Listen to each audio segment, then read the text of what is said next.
There's a big difference between the wisdom of Kabbalah and the other methods, because the wisdom of Kabbalah is based on a scientific research of nature, the nature that surrounds us. And we're in that system of nature. And our research in nature shows us all sorts of principles and laws that are about human behavior.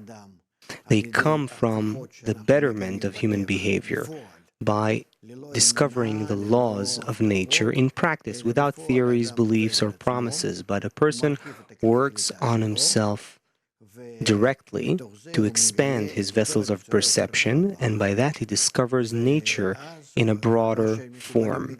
And then what Kabbalists discover is what they write in their books.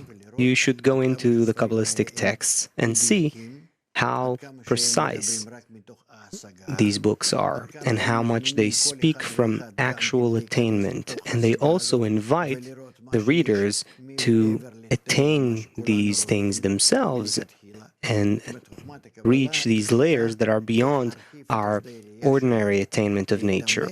So the wisdom of Kabbalah is about how to expand our field of view and deepen into it in a scientific way. There are no prayers, belief systems, or faiths.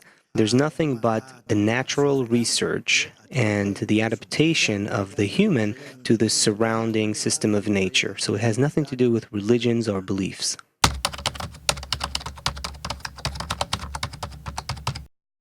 The main difference between the method of Kabbalah and the rest of the methods is in that all the other methods discuss the reduction of the will to receive, minimizing it, not using it.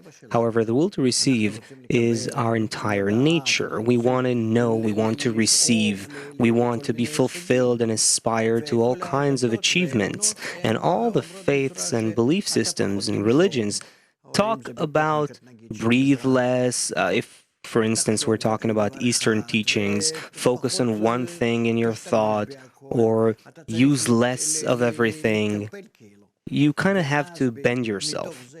And as a result of making your egoistic desire smaller, you'll feel better. And they're right, it's true. You will feel better because if you want less, then certainly you'll feel better. In the wisdom of Kabbalah, it also says you add more knowledge, you add more pain. But how then can I research the whole of reality and go beyond the current perception of reality, know why I am alive, and expand my field of view? And this development is natural to the human. So the wisdom of Kabbalah is completely opposite to all the religions and belief systems that talk about minimizing the ego. The wisdom of Kabbalah says, no, we have to increase our will to receive, and that's why it's called the wisdom of Kabbalah, which is reception, how to receive, how to start feeling the whole of reality, to as if take it all in, and as a result of attaining the whole of reality, that is what changes us and turns us into better humans, opposite to our ego. In the wisdom of Kabbalah, there is a term of the Messiah. The Messiah comes from the word limshoch, to pull. It pulls us from our little existence in this world into a broad field of view, opening, unlocking our horizons. That force that unlocks our perception of the world beyond time, space, and motion, life and death, that force is what we call Messiah, the force that pulls us to eternity and perfection. And in fact, we all have to achieve that. Every person has that individual force of Messiah that works with him. If a person comes to a point of breaking these barriers and seeing the wide world, and there's also a matter of humanity as a collective that will eventually achieve that as well. And from the wisdom of Kabbalah, we know that it is supposed to happen soon.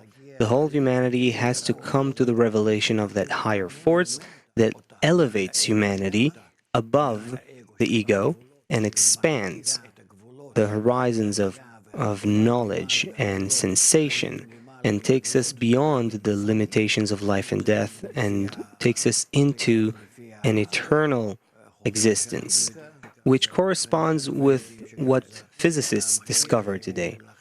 And so that force of Messiah is also an individual force as well as a collective force, and that is what we expect to happen to all people.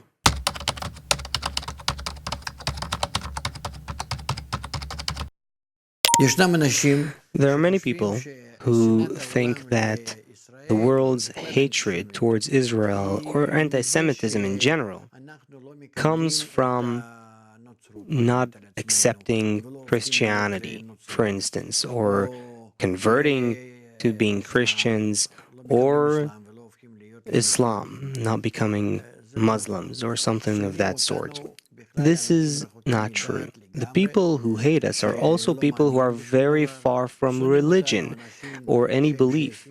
They could be people who are from the Far East, and the biggest anti-Semites, according to statistics, are actually Koreans, which we have no engagement with, and so this isn't the case.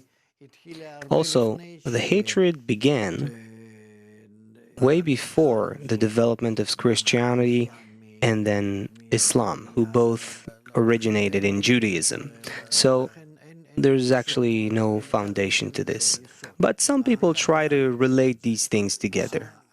The hatred towards Israel comes from the root that exists within Israel of transcending this world, the egoistic world, and belonging to the altruistic force.